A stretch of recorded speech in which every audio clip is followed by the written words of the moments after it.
Hi Pisces! This is Pisces Hub. Welcome to my channel. So for today's video, gagawa tayo ng daily reading for Pisces sa araw na ito. Okay? So alamin natin kung ano yung mga mensahe ng ating tarot card for Pisces sa araw na napanood mo ito.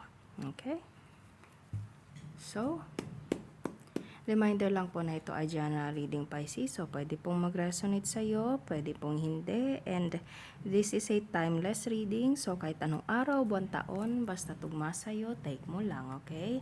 And welcome po ang lahat ng gender, babae, lalaki, LGBT, ay pwede po ito sa lahat po.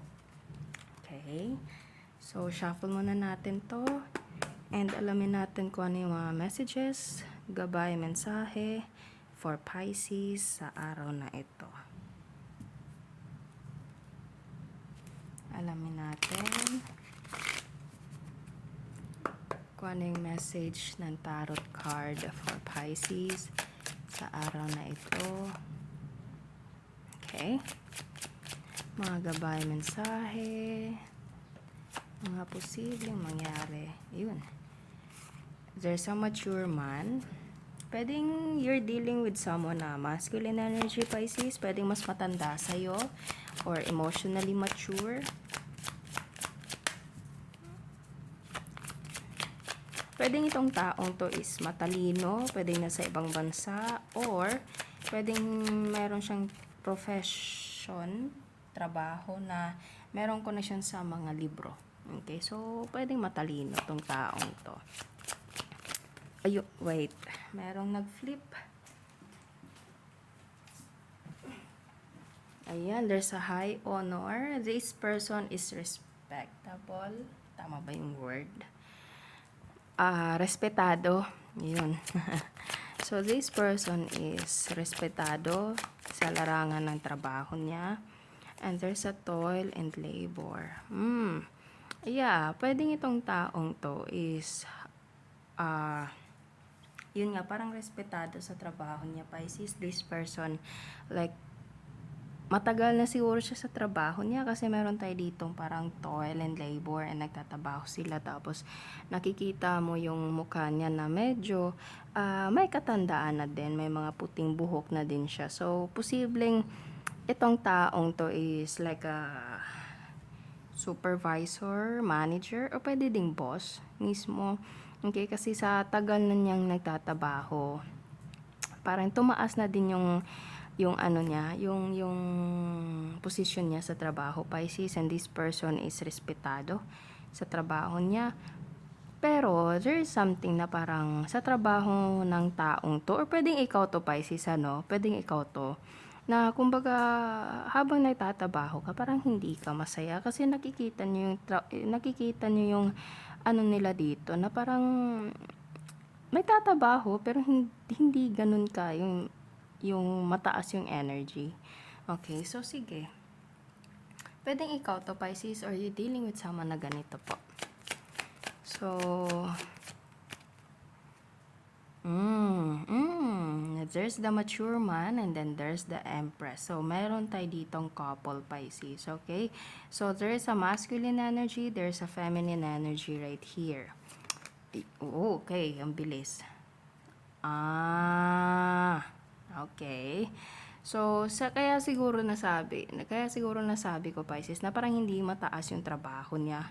I mean, yung energy niya habang nagtatrabaho, it's because siguro nag-aaway sila or meron silang sagutan or parang argument or parang yun nga, eto, Five of Wands. Ito yung card na nag-aaway. Nakikita nyo may 5 tao dito sa kanya-kanya silang paluan, yung ganon. Okay, so this is like yung away na card. Okay, and there's a mature man in the empress. So, pwedeng itong taong to is yun, parang hindi ganun kasaya habang nagtatabaho. Maybe because hindi sila magkasundo or hindi, pwedeng nag-aaway or there's some heated arguments from the empress and this mature man right here. Okay, so ano pa? Any messages po for Pisces sa araw na ito? Mga gabay mensahe, mga posibleng mangyari for Pisces sa araw na ito. Any messages po? Yun. There's the Hierophant. There's this person or you is there's the Hierophant, Pisces. Pwedeng kailangan nyo mag-usap or pwedeng mag-uusap kayo sa, kumbaga parang kailangan yung maging mature enough. Kasi mature man, and then the Empress is someone na may like a soft feminine energy. Pero ano siya, anong tawag nito? Parang alpha din siya in a feminine way. Okay, so pareho silang mature, itong taong to, itong dalawang to. Okay, and kailangan nyo siguro mag-usap or siguro to fix everything, okay, or pwede meron kayong decision na gagawin.